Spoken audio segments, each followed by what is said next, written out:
Est-ce que tu as envie de t'offrir une vie épanouissante? Si la réponse est oui, alors arrête de lutter contre la réalité. Arrête de lutter avec ce qui est. Arrête de te mentir. Et qu'est-ce que j'entends par là? C'est-à-dire, sois authentique avec ce qui est vivant en toi, avec ce qui est présent en toi. Sois authentique avec la réalité simple, les faits qui sont là, qui sont en train de se dérouler. N'essaye pas de bricoler avec la réalité en te racontant par exemple que c'est déjà pas si mal ce que tu vis. Quand tu te racontes que c'est pas si mal ce que tu vis, tu es en train de déclarer à ton être et à l'univers que tu es OK pour une vie pas très épanouissante. Je suis OK, c'est pas très épanouissant, c'est pas si mal, je suis OK. Est-ce que c'est vraiment ça? Est-ce que au fond de toi, tu as envie de te faire vivre ça? Est-ce qu'au fond de toi, c'est ça que tu as envie de goûter dans ta vie? Une vie pas si mal, à peu près? C'est pas quelque chose où le surpositif, c'est là où ça nous entraîne dans des choses où on ne voit pas ce qui est. On ne voit pas nos mécanismes. On ne voit pas, on ne se laisse pas vivre les émotions qui ont besoin d'être vécues, les émotions dites négatives qui ont besoin d'être vécues jusqu'au bout, ou qui sont dites désagréables. Donc, on les enfouit, on se raconte des choses de c'est pas si mal. Mais quand on se fait ça, à chaque fois qu'on se raconte c'est pas si mal, alors que c'est pas ça qu'on a envie de vivre, c'est pas une vie épanouissante pour nous, à chaque fois qu'on se raconte ça, ben on valide le fait de continuer à se faire vivre une vie non épanouissante. Et ça sur plein de domaines. Mais là, je t'invite vraiment pour ça à revenir simplement à toi. Et être, ok, qu'est-ce que je suis en train de me faire vivre là maintenant?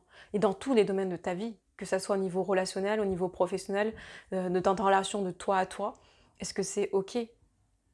Parce que on est la personne la plus importante dans notre vie parce qu'on y passe 24 heures sur 24. Et moi, j'ai envie de me faire vivre une vie épanouissante parce qu'à la fin de ma vie, à chaque instant d'ailleurs, à chaque instant, j'ai envie de me faire vivre une vie épanouissante. Mais à la fin de ma vie, quand je vais regarder tout ce que j'aurais vécu, est-ce que je serai joyeuse, épanouie, satisfaite?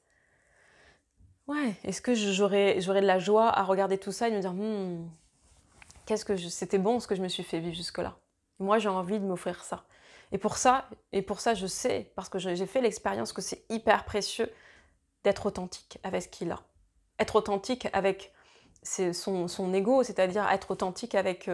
des fois, on est jaloux, des fois, on est envieux, des fois, on a envie de rien, on est découragé, des fois, on est triste, des fois, on préfère rester au lit que poser des actions vers ses rêves, alors que ce serait beaucoup plus épanouissant, parce qu'il y a des mécanismes en jeu derrière ça.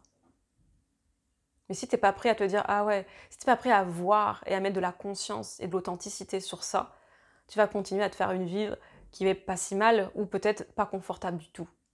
Moi, j'accompagne les personnes à vivre et qui ont décidé pleinement de s'offrir une vie épanouissante. Parce que je trouve que c'est précieux. Parce que je trouve que c'est tellement précieux d'avoir des êtres humains qui soient épanouis et rayonnants. Et qui apportent leur couleur et leur singularité au monde. Et pour ça, ça va être aussi de ne pas faire taire tes désirs, d'être vraiment connecté à tes vrais désirs, de ne pas faire taire tes rêves, même tes grands rêves.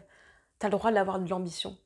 Tu as le droit d'avoir des grands rêves. C'est pas quelque chose d'orgueilleux ou ce que j'ai pu entendre d'égoïste ou des histoires d'égo. On a le droit, c'est notre élan, ce qui nous anime profondément. On va pas le renier par des jugements en fait.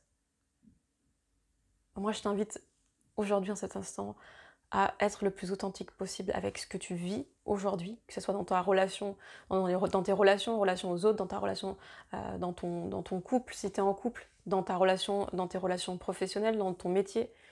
Est-ce que c'est joyeux? Est-ce que c'est ça que tu as envie de te faire vivre? Est-ce que ça a le goût de ce que tu aimes vivre? Et si c'est pas ça, c'est ok, juste reconnais-le dans un premier temps, reconnais-le. Et après, vois peut-être le plus petit pas que tu peux poser, mais déjà, prends conscience de toi, de ce que tu as envie de vivre, de ce qui t'anime et ce qui te rend joyeux et qui t'épanouit.